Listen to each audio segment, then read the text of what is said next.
consumed and marketed within Africa. Ideally, when you spend more money in importing, you are actually exporting jobs, you are exporting all the things that you should be doing on the continent, the things that we are striving for.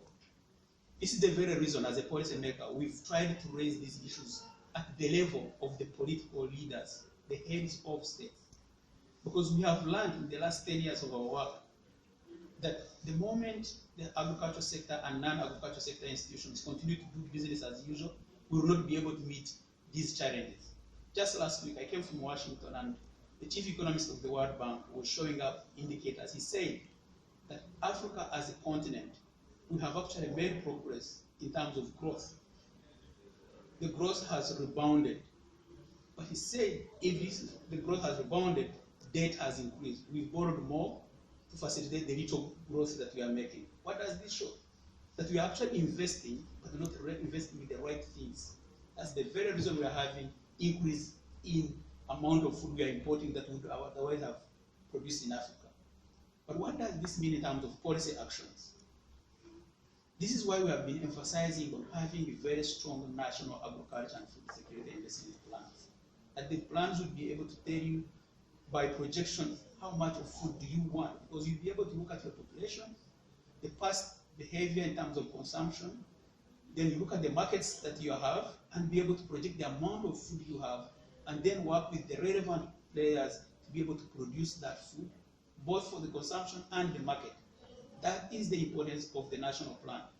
The second point we have been emphasizing from a policy perspective is to make sure that it is the right policy and regulatory environment, that the private sector, the actors are able to find doing business with ease that reaches everybody. The third emphasis that we have been talking about in the recent past is to make sure that there is right implementation institutions, the structures, the procurement systems, the spending patterns in the agriculture sector and the non-agriculture sector.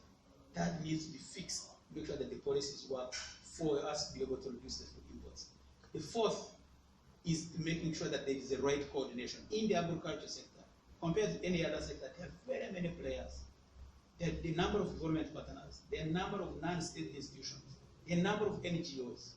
But because there is no clear coordination, which is the role of government, we see a lot of scatteredness in terms of resource use, and therefore compromise the gains that we are supposed to be getting, and therefore continue importing food when we should have actually produced it ourselves. The last comment on this is what we call a mutual accountability system, where this biannual review that we've just had is anchored. We've said it's good to have all these good plans and coordination systems, but you have to have an accountability mechanism. You have to be able to be accountable to your society, to the people that give you resources, to your own government. And we have called it a joint sector review, that is joint between government, donors, private sector, civil society, and farmers are also part of this joint process. So the whole intention is to make sure that we respond to those challenges. It has happened in the last past, but we have to do business differently to be able to meet the challenges that we are having on the continent.